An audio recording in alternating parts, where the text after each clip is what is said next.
Welcome to Fact for You, where amazing facts reveal the hidden truths of the world. सोचिए एक ऐसी बर्फीली सुनसान झील जहां किनारों पर इंसानी कंकाल बिखरे पड़े हैं। आज हम बात करेंगे भारत की सबसे रहस्यमयी जगहों में से एक रूपकुंड झील की, जिसे कंकालों की झील भी कहते हैं। तो सवाल सीधा सा है, लेकिन इसका जवाब उतना ही उलझा हुआ। हिमालय की इतनी ऊंचाई पर एक झील के पास 500 से ज्यादा इंसानी कंकाल आखिर कर क्या रहे हैं? उनके साथ हुआ क्या था? हाँ, 500 से भी ज्यादा। ये कोई एक दो कंकालों की बात नहीं हो रही है। मतलब समझिए कि एक छोटा मोटा गांव जितने लोग और उन सबके अवशेष एक ही जगह पर। यही बात इस रहस्य को इतना बड़ा बनाती है। तो चलिए सबसे पहले जरा इस जगह को समझते हैं कि आखिर ये रूपकुंड है कहाँ। ये झील है उत्तराखंड के हिमालय में, और कोई ऐसी वैसी जगह नहीं, बल्कि 5029 मीटर मतलब लगभग 16,500 फीट की ऊंचाई पर। इतनी ऊंचाई पर कि साल के ज्यादातर महीने यहाँ सिर्फ बर्फ ही बर्फ होती है। हाँ, ये ट्रेकर्स के लिए एक पॉपुलर स्पॉट है, लेकिन यहाँ का मौसम बहुत ही खतरनाक हो सकता है। अच्छा, तो अब कहानी में थोड़ा पीछे चलते हैं, उस समय पर जब ये राज पहली बार दुनिया के सामने आया। और पता है क्या, शुरू में जो थ्योरीज बनी उन्होंने इस पहेली को सुलझाया नहीं, बल्कि और भी ज्यादा उलझा दिया।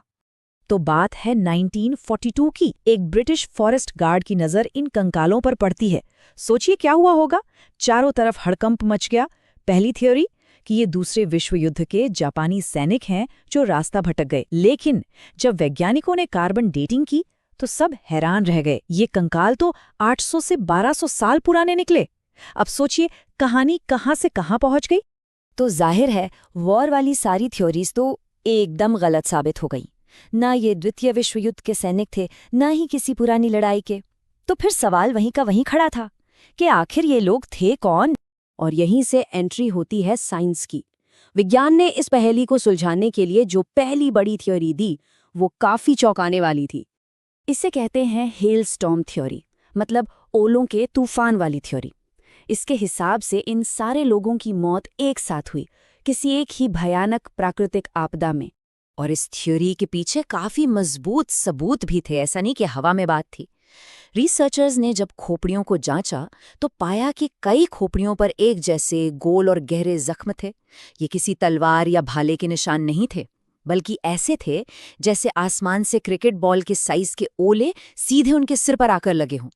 तो कई सालों तक सबने ये मान लिया कि चलो राज खुल गया, मौत की वजह एक भयानक ओलावृष्टि थी।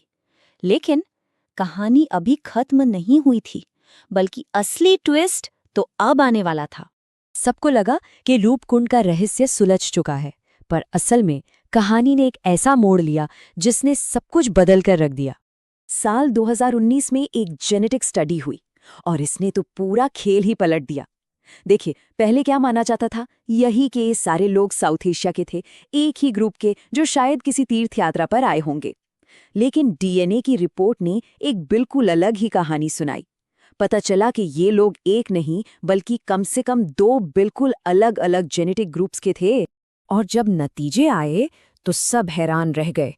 इन कंकालों में से करीब 70% तो साउथ एशियन थे, जैसा सोचा गया था, लेकिन बाकी 30% उनका डीएनए यूरोप के लोगों से मिल रहा था। जी हाँ, यूरोपियन लोग। ये एक जबरदस्त खुलासा था। इस एक जानकारी ने एक पुराने रहस्य को सुलझाने की जगह एक उससे भी बड़ा और पेचीदा सवाल खड़ा कर दिया। तो अब देखिए, पूरा सवाल ही बदल गया है। पहले हम ये जानने की कोशिश कर रहे थे कि इन लोगों की मौत कैसे हुई। अब सवाल ये है कि ये अलग अलग दुनिया के लोग आखिर थे कौन, और उस वीरान जगह पर एक साथ क्यों थे।